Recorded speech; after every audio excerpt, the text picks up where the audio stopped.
네, 여러분 안녕하십니까? 오직 성경에 근거한 재림신앙과 1844 조사 심판을 조사하다 시간 이어가도록 하겠습니다. 우리 지난 시간에 배웠던 거 잠깐 복습해 보면 다니엘서 7장에 아주 중요한 패턴이 있다 그랬죠.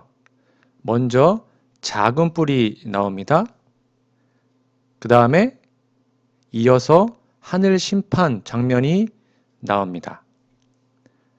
그리고 심판 다음에 하나님의 그의 나라를 세우시는 장면이 기록되어 있습니다. 작은 뿔, 하늘 심판, 하나님 나라 세우심. 이 패턴이 다니엘서 7장에만 3번이나 반복된다고 말씀을 드렸죠. 꼭 기억하셔야 됩니다. 작은 뿔, 하늘 심판, 하나님 나라 세우심. 그래서 2장과 7장을 연속성과 함께 좀 살펴보면 바벨론, 메데페르시아, 그리스, 이교로마, 교황로마 다 똑같습니다. 근데 그 교황로마가 AD 1798년에 끝나잖아요. 한번 꺾이잖아요. 그렇죠? 프랑스 혁명 때. 그 이후에 하늘 심판이 언제인지 모르지만 1798년 최소한 1798년 이후에 어느 시점에 하늘 심판이 진행이 돼요. 쭉 진행되다가 하나님의 나라가 임하는 재림으로 끝나게 된다. 이게 우리 지난 시간에 배웠던 내용이었습니다. 우리 재림교회는 그거를 조사 심판이라고 말을 한다고 얘기했습니다.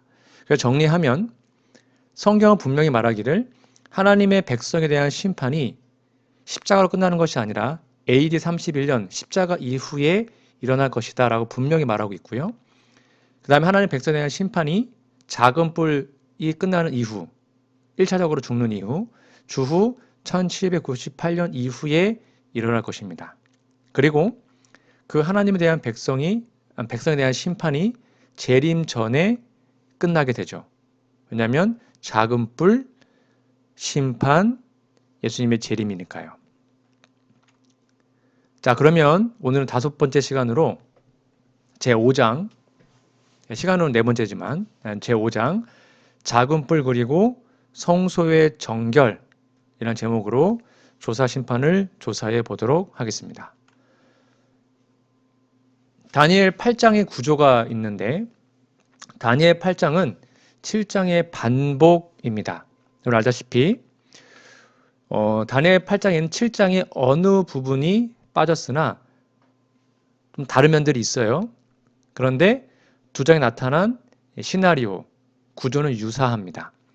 1절부터 14절까지는 양과 염소, 작은 뿔과 성소의 정결, 그리고 15절부터 27절까지는 양, 염소, 작은 뿔에 대한 설명 이렇게 나와 있는데 성소 정결 설명은 8장에 없어요. 그건 나중에 9장에 나와 있습니다. 자, 다니엘 8장의 전반부를 살펴보겠습니다. 조사 심판을 조사해 봅시다. 8장 1절 나 다니엘에게 처음에 나타난 환상 후 벨사살 왕 제3년에 다시 한 환상이 나타나니라. 다니엘 8장 1절입니다. 다니엘은 벨사살, 바벨론의 벨사살 왕이 통치하던 시기에 한 환상을 봐요. 그러면 이 환상은 바벨론 제국 시기에 주어진 거죠. 다니엘은 뭘 봤을까요? 여기 보시면 내가 눈을 들어본 즉 강가에 2뿔 가진 순양이 있는데 그 2뿔이 다 길었으며 그중 한 뿔은 다른 뿔보다 길었고 그 긴 것은 나중에 난 것이더라. 내가 본즉 그 순양이 서쪽과 북쪽과 남쪽을 향하여 받으나 그것을 당할 짐승이 하나도 없고 그 손에서 구할 자가 없으므로 그것이 원하는 대로 행하고 강하여졌더라. 여기 강하여졌더라. 제가 빨간색으로 줄친 부분은 여러분 성경책에 좀 적어 놓으세요. 서쪽, 북쪽, 남쪽, 그 다음에 강해졌다. 그 다음에 보시면 5절 내가 생각할 때 한 순념소가 서쪽에서부터 와서 온 지면에 두루다니되 땅에 닿지 아니하며 그 염소의 두 눈 사이에는 현저한 뿔이 있더라. 그것이 2뿔 가진 순양 곧 내가 본 바 강가에 섰던 양에게로 나아가되 분노한 힘으로 그에게로 달려가더니 현저한 뿔이 있었습니다. 내가 본즉 그것이 순양에게로 가까이 나아가서는 더욱 성내어 그 순양을 쳐서 두 뿔을 꺾으나 순양에게는 그것을 대적할 힘이 없으므로 그것이 순양을 땅에 엎드러뜨리고 짓밟으나 순양을 그 손에서 벗어나게 할 자가 없었더라. 그러니까 순염소가 이긴 겁니다. 순염소가 스스로 심히 강대하여 가더니 강성할 때에 그 큰 뿔이 꺾입니다. 그 대신에 현저한 네 뿔이 뿔 넷이 하늘 사방을 향하여 났더라 라고 기록합니다. 그 다음에 잘 보셔야 됩니다. 그중 한 뿔에서 또 작은 뿔 하나가 나서 수평 방향입니다.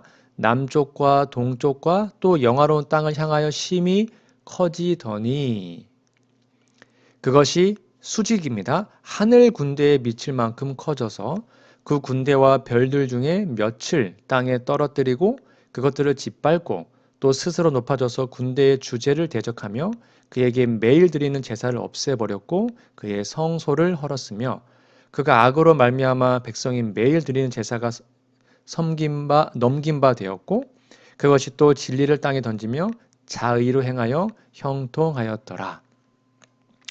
여기 보면 순념소의 뿔이 꺾인 후에 또 다른 세력이 하늘의 내 바람, 한글 킹제스 버전은 내 바람이라고 나옵니다.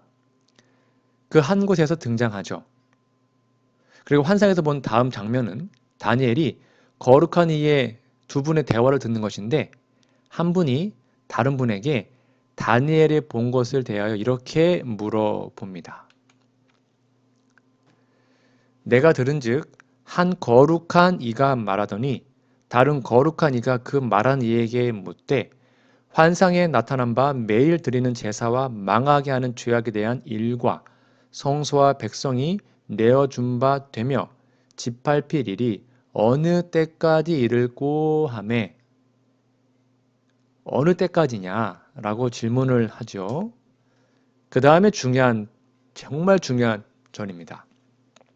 그가 내게 이르되 2300주야 혹은 2300일까지니 그때의 성소가 정결하게 되리라 하였느니라. 바로 2300주야 성소 정결입니다. 이 환상은 성소가 정결하게 된다 이런 것으로 맞춰요. 그리고는 이 성소 정결이 바로 다니엘이 본 바 환상에서 마지막으로 일어나는 사건인데 성소가 정결하게 되는 시기가 여기에 기록이 되어 있습니다. 그러나 이 환상의 끝이 나요. 그리고 나서. 근데 여기에 중요한 점은 환상이 성소의 정결과 더불어 끝이 난다는 겁니다. 갑자기 대제국 얘기를 쭉 하다가 성소가 정결하게 된다 하면서 다니엘서 8장의 이상이 끝나게 됩니다. 자, 이상의 순서를 좀 정리해 보면 여러분, 이 연속성을 이해할 때까지 다니엘서 8장 1절에서 14절을 여러 번 읽어보셔야 됩니다. 첫 번째가 순양이 나옵니다. 그 다음에 순염소가 등장을 해요. 그리고는 작은 뿔이 나오고 성소가 정결하게 됩니다. 여러분 이 순서 꼭 기억하세요. 순양, 순염소, 그 다음에 작은 뿔. 분명히 2장과 7장은 작은 뿔 다음에 하늘 심판이었는데 8장은 성소 정결이라는 말로 기록이 되어 있습니다. 자, 다니엘서 8장의 후반부를 볼까요? 조사 심판을 조사해 보겠습니다. 8장 15절부터 보면 나 다니엘이 이 환상을 보고 그 뜻을 알고자 할 때 사람 모양 같은 것이 내 앞에 섰고 내가 들은즉 을레강 두 언덕 사이에서 사람의 목소리가 있어 외쳐가로되 가브리엘아 이 환상을 이 사람에게 깨닫게 하라 하더니 그가 내가 선 곳으로 나왔는데 그가 나올 때 내가 두려워서 얼굴을 땅에 대고 엎드림에 그가 내게 이르되 인자야 깨달아 알라. 이 환상은 정한 때의 끝에 관한 것이니라. 밑줄 쫙 그어놓으세요. 그가 내게 말할 때 내가 얼굴을 땅에 대고 엎드려 깊이 잠들매 그가 나를 어루만져서 일으켜 세웠습니다. 뭘 먼저 언급합니까? 환상의 시기. 이 환상은 언제에 관한 거래요? 정한 때가 있고 끝, 세상 끝에 관한 것이다 라고 환상의 시기를 제일 먼저 언급합니다. 이거 정말 중요합니다. 8장 19절 별표 쫙 해놓으세요. 이르되 진노하시는 때가 마친 후에 될 일을 내가 너에게 알게 하리니 이 환상은 정한 때 끝에 관한 것이니라. 이 환상의 시기가 너무 중요하기 때문에 가브리엘 천사가 다시 한번 반복합니다. 이거는 끝에 관한 거야. 밑줄을 쫙 그어 놓으시면 되겠습니다. 그런 다음에 두 뿔 가진 순양을 해석합니다. 8장 20절 볼까요?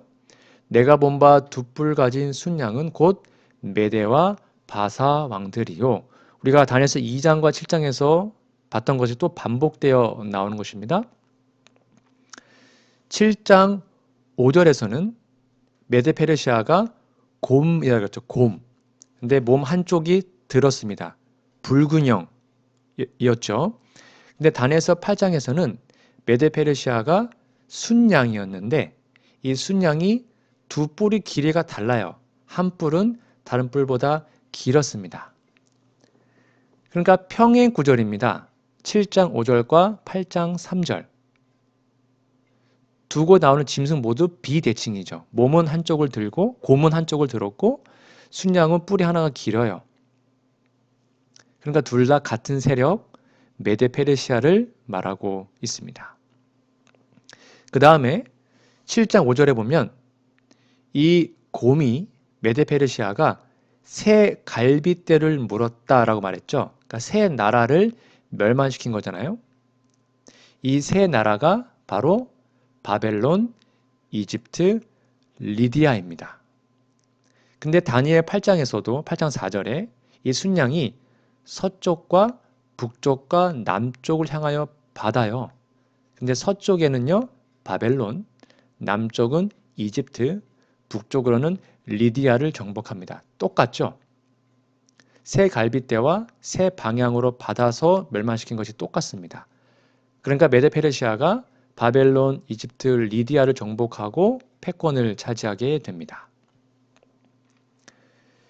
이 바벨론은 왜 빠졌을까요? 간단합니다. 이때가 바벨론 통치의 마지막 시기이기 때문에 굳이 바벨론 넣을 필요가 없었어요. 그래서 메데 페르시아부터 넣게 됩니다. 일리 있는 해석이지만 다음 장에 더 나은 대답을 하게 될 것입니다. 여하튼 페르시아 제국은 바벨론, 이집트, 리디아를 물리치고 전 세계를 지배하는 나라가 됩니다. 순념소 해석을 해볼까요? 털이 많은 순념소는 곧 헬라, 그리스 왕이요.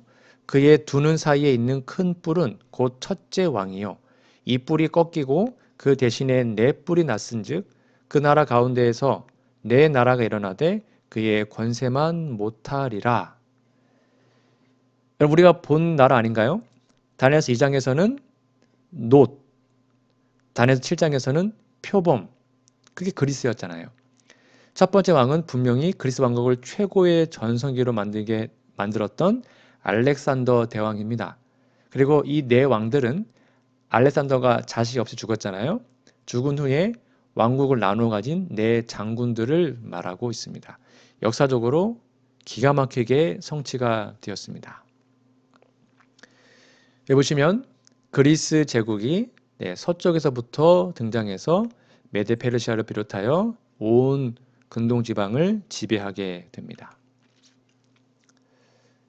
자, 표범과 순념소를 좀 비교해 볼까요? 다니엘서 7장에 보면 표범이 있었어요. 표범은 진짜 빠른 동물이잖아요. 근데 원래 빠른데 그의 등에는 새의 날개가 4개나 있습니다. 얼마나 빠를까요? 근데 다니엘 8장 5절에 보니까 순념소는 아예 땅에 닿지 않아요. 너무 빨라가지고 온 지면에 두루 다니는데 땅에 닿지 않을 만큼 신속하게 정복을 했다는 것을 표현하고 있습니다. 같은 세력을 말하고 있습니다. 그 다음에 보면 다니엘 7장 6절에 보면 표범의 머리가 4개잖아요. 그렇죠? 머리는 나라를 상징하거든요. 그러니까 그리스가 4개의 나라로 분열됨을 말하고 있습니다. 마찬가지로 다니엘 8장 8절에 보면 순념소가요. 큰 뿔이 꺾입니다. 그 다음에 현저한 뿔 넷이 하늘 사방을 향하여 났습니다. 즉 알렉산더가 죽은 후에 4나라로 정확하게 분열됨을 말하고 있습니다. 역사적으로 증명됐습니다. 알다시피 카산더, 리시마쿠스, 셀류쿠스, 프톨레미 이렇게 4나라로 나뉘어지게 됩니다. 자, 그러면 이제부터 좀 중요한데요. 이 작은 뿔의 해석을 잘 보셔야 합니다. 이 4나라 마지막 때에 반역자들이 가득할 즈음에 한 왕이 일어나리니 그 얼굴은 뻔뻔하며 속임수에 능하며 그 권세가 강할 것이나 자기의 힘으로 말미암는 것이 아니며 그가 장차 놀랍게 파괴 행위를 하고 자의로 행하여 형통하며 강한 자들과 거룩한 백성을 멸하리라. 그가 꾀를 베풀어 제 손으로 속임수를 행하고 마음에 스스로 큰 채하며 또 평화로울 때에 많은 무리를 멸하며 또 스스로 서서 만왕의 왕을 대적할 것이나 그가 사람의 손으로 말미암지 아니하고 깨지리라 라고 기록합니다. 4나라 분열 후에 작은 뿔이 등장합니다. 이 작은 뿔의 신원은 이미 확실합니다. 근데 그가 누구인지 파악하기 위해서 메데 페르시아를 상징하는 순양은 강하다라고 묘사된 것에 우리가 좀 주목을 해 보아야 합니다. 자, 잘 보셔야 됩니다. 순양은 다니엘서 8장 4절에 보면 원하는 대로 행하고 강하여졌더라 라고 말합니다. 순염소는 스스로 심히 강하더니 라고 말합니다. 그런데 이 작은 뿔은 8장 9절에 보니까요. 또 작은 뿔 하나가 나서 남쪽과 동쪽과 또 영하로 땅을 향하여 심히 커졌다라고 말합니다. 그러니까 이 작은 뿔이 어떤 나라가 되었든지 이전의 두 세력보다 더 강력한 세력이 되어야 합니다. 이거 되게 중요합니다. 네, 여러분 이걸 이해하는 거 정말 중요합니다. 순양은 강하다, great라고 나와 있습니다. 영어 성경에 보면 순념소는 심히 강하다, very great. 작은 뿔은 exceedingly great, 엄청나게 심히 크다라고 기록을 하고 있습니다. 그러니까 작은 뿔은 반드시 제일 큰 세력이 제일 센 걸로 표현되어 있음을 여러분 꼭 기억해 주시면 좋겠습니다. 자, 그러면 이 작은 뿔의 해석, 철과 진흙 2장에서는 가장 강한 쇠로 되어 있었죠. 7장에서는 이 작은 뿔이 가장 사나운 짐승, 그리고 8장에서는 작은 뿔이 가장 강대한 세력. 그러니까 다니엘 2장에서는 헬라 이후에 등장한 로마였죠. 물론 다니엘서 2장에서는 이교 로마, 교황 로마를 다 뜻하지만 2장에서는 좀 정치적인 면을 강조합니다. 7장은 헬라 이후에 이교 로마 그리고 교황 로마가 출현했죠. 모든 짐승 중에 가장 사나운 짐승이었습니다. 근데 8장에서는 헬라 이후에 또 다른 세력. 근데 이거는 처음 두 세력보다 훨씬 더 강력해야 됩니다. 그러니까 두말할 것도 없이 이 작은 뿔은 첫 번째로 제국 로마를 말하고 있음을 우리는 알 수 있습니다. 그리고 이거 제가 꼭 기억하라 그랬죠? 2장에서 여러 단계를 거치지만 마지막 때까지 지속됩니다. 철과 진흙이 섞이지만 철은 끝까지 가죠. 7장에서도 여러 단계에 거치지만 10불 후 작은 불이 마지막 때까지 지속됩니다. 그리고 8장에서도 비록 작은 불이 깨어지지만 마지막 때까지 지속됩니다. 그러니까 이거 되게 중요합니다. 2장, 7장, 8장 이것이 똑같은 모습으로 지금 반복되고 있는 것입니다. 포인트는 뭐예요? 하나님께서 그의 나라, 즉 재림하실 때까지는 모양이 좀 바뀔 수 있지만 마지막 때까지 지속된다는 것입니다.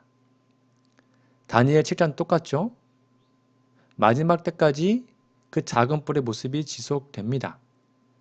다니엘 8장도 동일한 원칙입니다. 마지막 때까지 지속됩니다. 그런데 다니엘서 2장에서는 그 뜨인 돌, 즉 사람이 손대지 아니한 돌로 망했잖아요. 다니엘 8장에서도 사람의 손으로 말미암지 않고 깨어진다 하면서 같은 사건을 지금 말하고 있습니다. 이 평행선을 여러분 꼭 기억해 주시면 좋겠습니다. 자, 그러면 이 작은 뿔을 해석해 볼까요? 다니엘서 8장에서 작은 뿔의 다른 모습을 좀 찾아보기는 쉽지 않습니다. 그런데 우리 대충의 연구소에 윌리엄 셰이 박사님이 이렇게 적어 놨습니다. 여기에 세세한 부분까지 제가 다 다룰 수는 없겠지만 다니엘서 8장의 처음 부분이 작은 뿔의 수평적 확장, 즉 이교 로마로 적용하고 그 다음에 작은 뿔의 수직적, 즉 위로 올라갈 때는 종교 로마로 교황 로마로 말하고 있다는 것입니다. 그걸 좀 제가 이해 좀 시켜드리겠습니다. 자, 그중 한 뿔에서 또 작은 뿔 하나가 나서 이거 지금 수평 방향입니다. 남쪽과 동쪽과 또 영화로운 땅을 향하여 심히 커지더니 이거는 쉽게 말하면 수평적으로 제국 로마가 이교 로마가 나라를 확대하는 것으로 해석할 수 있겠죠. 남쪽, 동쪽, 영화로운 땅. 그러니까 영토를 확장하고 있는 모습으로 여러분 이해하시면 되겠습니다. 여기까지 어렵지 않으시죠? 자, 그런데 그 다음에 갑자기 그것이 수직으로 바뀝니다. 방향이. 하늘 군대에 미칠 만큼 커져서 그 군대와 별들 중에 몇을 땅에 떨어뜨리고 그것들을 짓밟고 또 스스로 높아져서 군대의 주제를 대적하며 그에게 매일 드리는 제사를 없애버렸고 그의 성소를 헐었으며 그의 악으로 말미암아 백성이 매일 드리는 제사가 넘긴 바 되었고 그것이 또 진리를 땅에 던지며 자의로 행하여 형통하였더라. 그래서 이제는 세속적 확장이 아니라 10절부터는 이 로마의 모습이 바뀝니다. 어디로요? 수직, 하늘로 향합니다. 하늘의 군대 이를 만큼 커졌다. 즉 하늘 성소도 무너뜨렸다. 이렇게까지 표현되어 있습니다. 바른 성경에 보면. 즉 이거는 일종의 종교적인 공격에 대해서 말하고 있죠. 그러니까 8장의 작은 뿔은 이교 로마와 교황 로마를 함께 포함하고 있습니다. 그런데 교황 로마의 활동을 좀 더 강조하여 작은 뿔로 대표됐다. 이렇게 이해하시면 되겠습니다. 자, 7장과 8장의 작은 뿔은 둘 다 뿔이라는 동일한 상징으로 묘사되어 있습니다. 그리고 둘 다 핍박하는 세력입니다. 여기 적어놓은 성경절 다시 한번 여러분 꼭 개인적으로 읽어보세요. 그런데 둘 다 스스로를 높여요. 하나님을 모독합니다. 7장과 8장에 다 나와 있습니다. 그 둘 다 하나님의 백성을 공격의 목표로 삼아서 막 비판을 하잖아요. 협박을 하고. 그 다음에 둘 다 그 활동의 양상이 예언적 시간으로 기술되어 있습니다. 그리고 둘 다 마지막 때까지 존재합니다. 마지막 7번째, 둘 다 하나님에 의해서 멸망당합니다. 그러므로 다니엘서 8장은 이교 로마와 교황 로마가 포함된 로마이고요. 작은 뿔은요. 그 다음에 7장과 8장의 작은 뿔은 지금 같은 세력으로 우리가 이해할 수 있습니다. 평행 구절을 보면 알 수 있죠. 자, 여러분 기억나세요? 다니엘서 7장에서 작은 뿔 다음에 어떠한 사건이 있었어요? 하늘 심판, 그 다음에 하나님의 나라가 세워짐. 기억나시죠? 그게 7장의 패턴이었습니다. 3번 반복됐어요. 근데 8장의 작은 뿔 다음에는 하늘 심판이 아니라 성소 정결이라고 기록이 되어 있습니다. 자, 정리하면 다니엘서 8장의 설명에서 순양은 메데 페르시아, 순염소는 그리스, 작은 뿔은 로마입니다. 이게 2장과 7장 계속 반복되어 나오는 순서였죠. 자, 그런데 8장은 좀 특이합니다. 작은 뿔 다음에 일어나는 사건은 성소가 정결하게 되는 것이다 라고 말하고 있습니다.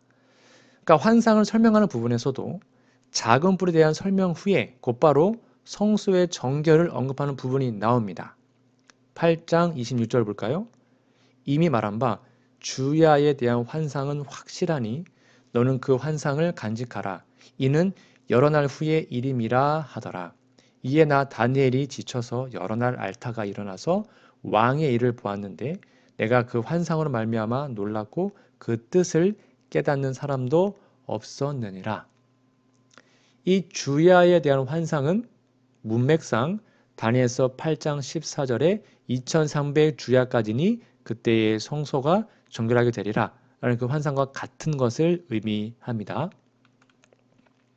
자, 그러니까 8장의 환상은 양, 순염소, 작은 뿔, 그 다음에 작은 뿔 다음에 갑자기 2300 주야까지니 그때의 성소가 정결하게 된다 라고 말하고 있어요. 그것을 8장이 해석합니다. 8장 20절에 양은 메데페르시아, 순염소는 그리스, 21절에 나오죠. 그다음에 작은 뿔은 이교 로마와 교황 로마. 그 다음에 2300 주야의 그 성소 정결이 8장 26절에는 해석되어 있지 않습니다. 이미 말한 바 주야에 대한 환상이 확실하다라고만 하고는 8장이 끝나요. 그러니까 요점은 8장의 해석 순서 역시 8장의 환상 순서와 동일하게 주어졌다는 것입니다. 그런데 2300 주야와 성소 정결은 그냥 강조만 되었을 뿐 해석이 8장에 나오지 않아요. 다니엘 8장은 다니엘도 그 환상을 이해하지 못했다라는 말로 끝납니다. 8장 27절 뭐라 나와요? 다니엘이 지쳐서 여러 날 동안 알아 누워요. 그리고 그 환상으로 놀랐고 그 뜻을 깨닫지 못했다라고 나와 있습니다. 다니엘 8장 27절에 나와요. 그런데 그 해석은 7장의 패턴을 비교해 보면 우리가 좀 힌트를 얻을 수가 있습니다. 자, 우리 7장 여러분 꼭 기억하셔야 됩니다. 바벨론, 메데페르시아, 그리스, 이교 로마, 이방 로마, 제국 로마, 그 다음에 교황 로마, 작은 뿔, 하늘 심판, 하나님 나라. 제가 이거 3번 반복된다 그랬죠. 작은 뿔, 하늘 심판, 하나님의 나라. 근데 8장은 똑같은 거거든요. 그래서 메데페르시아 순양, 그리스, 이거 오타네요. 죄송합니다. 순염소. 그다음에 네 번째 짐승은 이방 로마. 작은 뿔의 어떤 확장을 말하는 거죠. 그 다음에 교황 로마. 종교적으로 대적하는 거. 그 다음에 갑자기 성소가 정결하게 된다라고 말을 하고 있습니다. 자, 그러면 7장과 8장의 모든 세력들이 평행을 이루고 있습니다. 그러면 8장의 성소 정결은 뭘 의미할까요? 네, 너무 간단한 거 아닙니까? 7장과 8장이 다 평행이에요. 당연히 8장의 성소가 정결하게 된다? 이것은 7장의 하늘 심판과 같은 사건일 수밖에 없어요. 그 외에 다른 해석이 가능할까요? 이 병렬 구조만 보더라도 심판과 정결은 동일한 사건입니다. 여러분 꼭 기억해 두시기 바랍니다. 자, 그러면 성소 정결은 정말 하늘 심판을 의미할까요?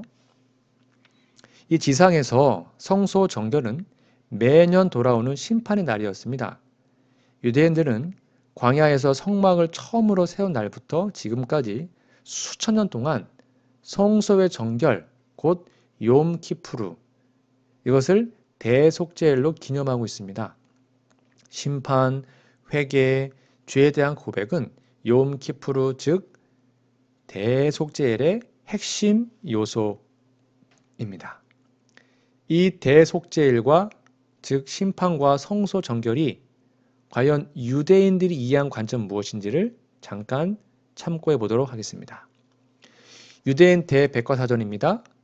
하나님, 곧 세상을 심판하시기 위해 보호자에 앉으신 분은 동시에 재판관으로, 변호인으로, 전능자로, 증인으로 기록의 책을 여신다. 책을 읽으신다. 거기에 모든 사람의 서명을 찾아볼 수 있다. 큰 나팔 소리가 울려 퍼진다. 그러나 잠잠하고 작은 목소리가 들린다. 천사들이 떨며 이것이 심판의 날이로다 말한다. 하나님의 종들이 그분 앞에서 순결하지 않기 때문이다. 대속죄일에 누가 살 것인지 누가 죽을 것인지 인침을 받는다. 그러니까 유대인들은 성소 정결이 곧 심판이었습니다. 이어서 볼까요? 랍비 예칠 엑스틴이라는 사람이요. 하나님 앞에 나와 자비로운 심판을 간구하는 우리의 마지막 기회다라고 말을 했습니다.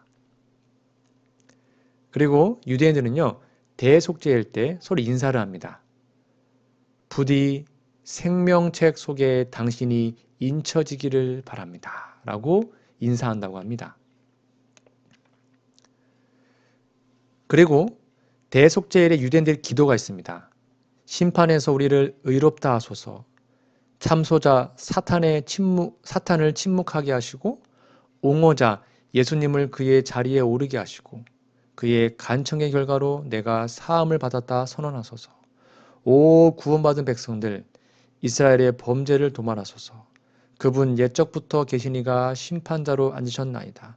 생명, 축복, 평화의 책에 당신에 의해서 우리가 기억되고 인쳐지기를 바라나이다. 이것만 보더라도 대속죄일 성소 정결은 곧 심판으로 이해했습니다. 즉 재림교회가 조사 심판과 하늘 성소를 정결을 같은 개념으로 보잖아요. 똑같습니다. 그러니까 다니엘서 7장의 심판, 이것은 곧 다니엘서 8장의 성소 정결이에요. 동일한 사건입니다. 같은 사건이에요. 명확한 해석입니다. 자, 그러면 성소 정결의 시기가 언제일까요? 7장, 여기서 또 오타입니다. 죄송합니다. 바벨론 사자, 메드페르시아 곰, 그리스 표범, 로마 짐승, 뿔, 하늘 심판. 8장에 메드페르시아 순양, 그리스 순염소입니다. 로마 작은 뿔, 성소 정결. 시기 다 공부했잖아요. 작은 뿔이 AD 1798년에 멸망합니다. 작은 뿔이요. 그러니까 시기는 당연히 1798년 이후 어느 시점이 되어야 합니다. 자, 그렇다면 1798년 이후 정결케 되어야 하는 그 성소는 어떤 성소일까요? 지상에 이런 성소가 존재합니까? 알다시피 AD 70년에 예루살렘이 멸망합니다. 즉 지상에 있던 성소가 없어지게 된 것입니다. 성전이 다 파괴되었습니다. 로마에 의해서. 이것이 타이터스 장군의 개선문입니다. 로마가 유대를, 성전을 다 짓밟아 멸망시킨 것이죠. 그러므로 지상의 성소가 모두 파괴됐다면 1798년 이후의 하늘 성소는 하늘 성소일 수밖에 없습니다. 왜냐하면 지상의 성소가 없어요. 즉 하늘 성소는 히브리서에 잘 나타나 있죠. 아주 흥미롭게도 재림운동이 시작되기 수세기 전에 이미 유대인들은 하늘에 성소가 있다고 믿고 있었습니다. 탈무드, 미드라시, 유대인들의 다른 고대 문헌들은 하늘 성소 그리고 하늘에 있는 성전에 대해서 언급하고 있습니다. 놀랍지 않습니까? 이미 그들은 믿고 있었습니다. 보세요. 유대인들입니다. 랍비들은 미가엘을 하늘 군대의 대장, 즉 윗 성전에서 제물을 드리는 대제사장이라고 말하고 있다. 유대인 백과사전 천사록에 나와 있는 항목입니다. 그리고 미가엘과 사마엘, 사탄이 하나님 앞에 선다. 사탄이 참소할 때 미가엘은 이스라엘의 의로움을 가리킨다라고 말합니다. 출애굽기에 관한 미드라시입니다. 여러분 그러니까 하늘 성소는 반드시 존재합니다. 히브리서에 기록되어 있습니다. 그러므로 7장의 심판은 8장의 성소 정결과 연관되어 있고 같은 사건이고 그 성소는 하늘에 있습니다. 그러므로 조산심판은 지금 하늘 성소에서 이루어지고 있는 것이죠. 자, 그러면 도대체 하늘 성소는 존재하고 어떤 곳인가? 이 부분은 제가 다음 시간에 이어서 진행하도록 하겠습니다. 함께 기도하겠습니다. 우리들의 하늘아버지, 다니엘서 7장과 8장을 통하여 정말 하늘 심판이 하늘 성소에서 이루어지고 있음을 확인했습니다. 이 명확한 진리를 저희가 까먹지 않고 마음속에 잘 새길 수 있도록 도와주시기를 예수님의 이름으로 간절히 기도합니다. 아멘.